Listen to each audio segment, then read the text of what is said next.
चंद्रपूर जिल्ह्यातील घुग्गुस शहरात एका 32 वर्षीय युवकाने गळफास घेऊन आत्महत्या केल्याची दुर्दैवी घटना सोमवारी उघडकीस आली।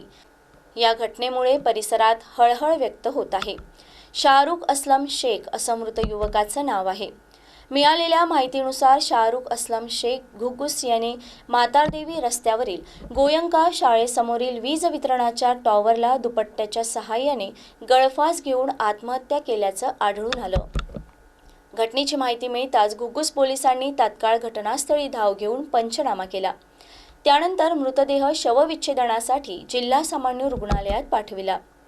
प्राथमिक माहितीनुसार आत्महत्येमागील नेमके कारण अद्याप स्पष्ट झालेलं नाही।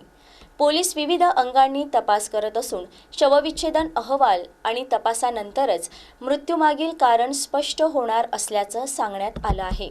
या प्रकरणी घुग्गुस पोलीस ठाण्यात आवश्यक नोंद करण्यात आली असून पुढील तपास घुग्गुस पोलीस करीत आहेत।